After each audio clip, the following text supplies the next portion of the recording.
चलिए देखते हैं, आज हम लोग डिफरेंशियल कैलकुलस में एक टॉपिक है बहुत ही महत्वपूर्ण, जिसको बोला जाता है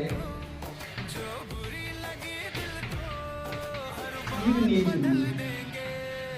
ठीक है ना, लीबनिज। अब लीबनिज रूल में अगर कोई दो या दो से अधिक कोई फंक्शन है और वो अगर गुना में है तो इस प्रकार से लिखते हैं। ठीक है ना, इसको अगर हम लोग बोले इसका डिफरेंशिएट करें अगर x के रिस्पेक्ट में, तो u का dc हो जाएगा और v गुना में प्लस v का dc हो जाएगा और u गुना में।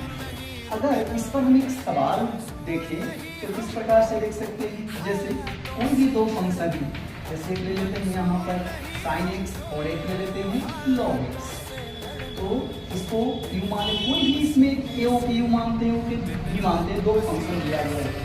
ठीक है, अब इसका डिफरेंशिएट अगर हम करते हैं तो देखिए तो u ऐसे हो जाएंगे और बटा में dx गुने log x प्लस अब v का dc हो जाएंगे, तो v का dc और u गुना में ऐसे हो जाएगा। अब इसके बाद हम लोग को क्या करना है, देखिए साइन का dc हो जाएगा cos x और log x गुना में हो जाएंगे।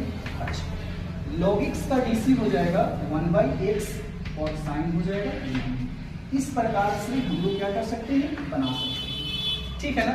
अब इसी तरीका से एक और रूल होता है कोसेंट रूल, जिसको अगर कोई दो फंक्शन दिया गया है हम लोग को भागा में, तो इसका फॉर्मूला लिख देते हैं। बहुत आसानी से इसको ही बनाया जा सकता है। कैसे, अगर dy बाई dx है तो v गुना में और u का dc हो जाएगा माइनस u गुना में v का dc और बटा में होता है dx। इसको बोला जाता है हम लोग को कोसेंट रूल, या इसी को बोला जाता है डिवीजन रूल।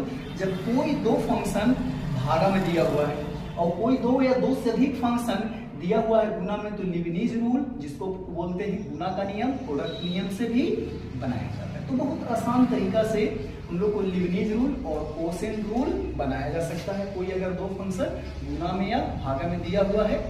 ओके।